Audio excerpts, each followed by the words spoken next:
Allez, salut à toi, futur bon trader, et bienvenue dans cette cinquième vidéo de la formation Order Flow. Après la théorie, voilà la pratique avec bien sûr les outils concernés de chez les bons traders. Bien sûr, tous les jours, je fais la même pratique avec les membres de la salle de marché virtuelle.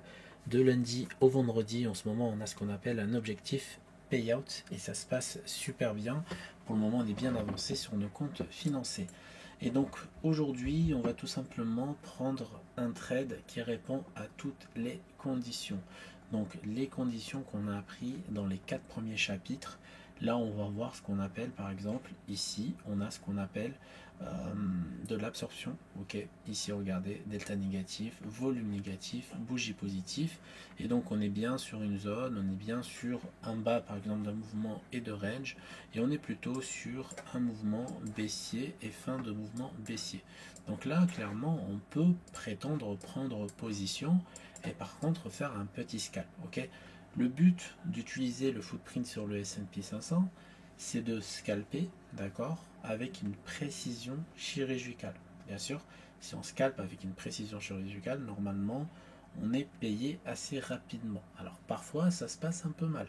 Ok, comme aujourd'hui, par exemple, j'ai pris une perte de 300 $, puis une perte de 50 $, puis après j'ai fait un gain de 250 ou de 300 $ à peu près. De 300 $ à peu près, j'ai fait un gain, si je me trompe, pardon, de 250 $. D'accord. Donc, sur le compte en soi, que je peux vous montrer, hein, bien sûr, je suis en négatif de 100 $. C'est sur ce compte-là, par exemple. Sur ce que là, par exemple, je suis à plus 675 $, mais ça, c'est autre chose.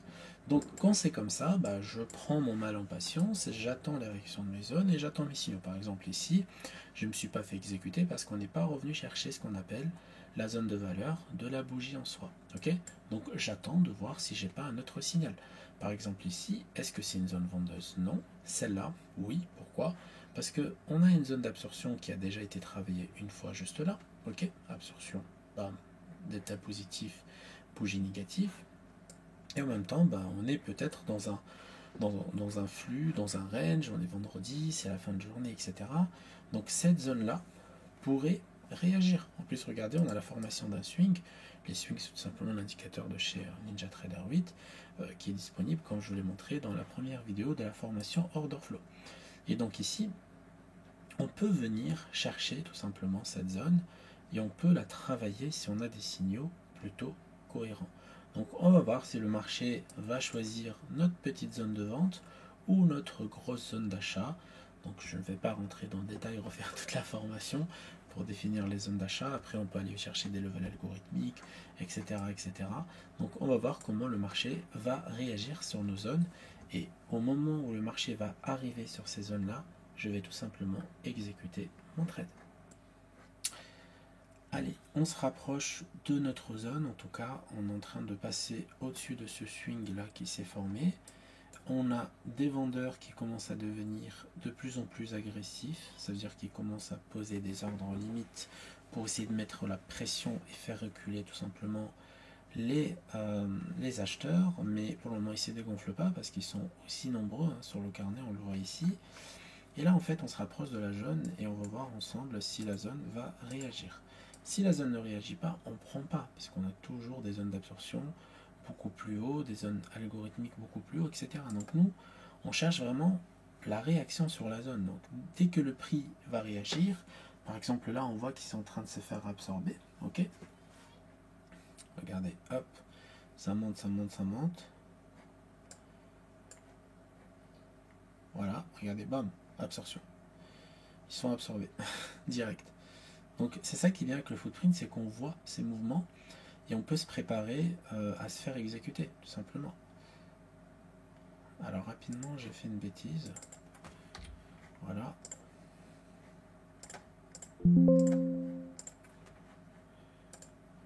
J'ai vu que j'étais en deux contrats, c'est pour ça. Sur les 50 000, en scalp, on peut aller jusqu'à 5-6 contrats faciles.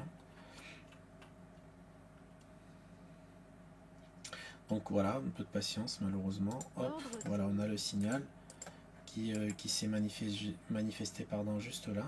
On voit, hein, c'est qu'un sage d'ordre ici, bon ça on verra une autre fois. L'absorption qui est juste là. Le ZA, c'est pour dire qu'on a une zone d'absorption, etc., etc. Donc, pour le moment, je ne suis pas rentré, hein, je suis en limite. Ça veut dire que j'aimerais bien que le marché vienne me chercher, ok, pour réduire au maximum, en fait, mon risque de perte. Voilà, par exemple, au lieu d'avoir un stop loss de 5187 à 5189,75, je vais avoir un stop loss de 5187,87, etc., etc. D'accord? Et donc, dès que le prix va commencer à être en positif, je vais bouger mon stop loss manuellement. Donc, pour le moment, le stop loss, je l'ai dans les mains. Et je vais voir, en fait, si le marché, regardez, je me suis fait exécuter juste là. Voilà, dès que le prix, en fait, va continuer à baisser, bah, je vais tout simplement placer mon stop loss ABE, essayer d'aller chercher mon TP. Ok? Donc, quand on rentre avec 5 contrats, on espère gagner au moins 500 $ en moyenne, parce que la perte est à peu près équivalente. D'accord? Donc pour le moment, ils se sont fait repousser. Ok, on le voit. Mais c'est pas grave, on reste confiant, on garde bien notre stop loss là où il est, on bouge pas, on suit le plan, etc., etc. Voilà, je bouge un peu.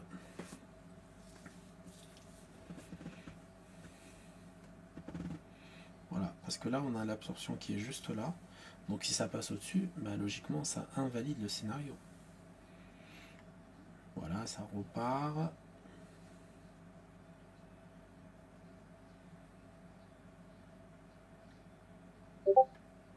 On a toujours de l'agressivité là. Et on en a un tout petit peu plus bas ici. Sauf que là, il y a la zone d'absorption. On n'oublie pas. C'est ça qui est important et c'est ça qui est intéressant. C'est qu'on a la zone d'absorption qui se trouve juste là. Allez, petit déséquilibre acheteur qui pourrait se faire bouffer. Non, c'est plutôt les vendeurs qui se sont fait manger. Alors surveille notre stop loss. Vous voyez, c'est super important de réduire le risque au maximum.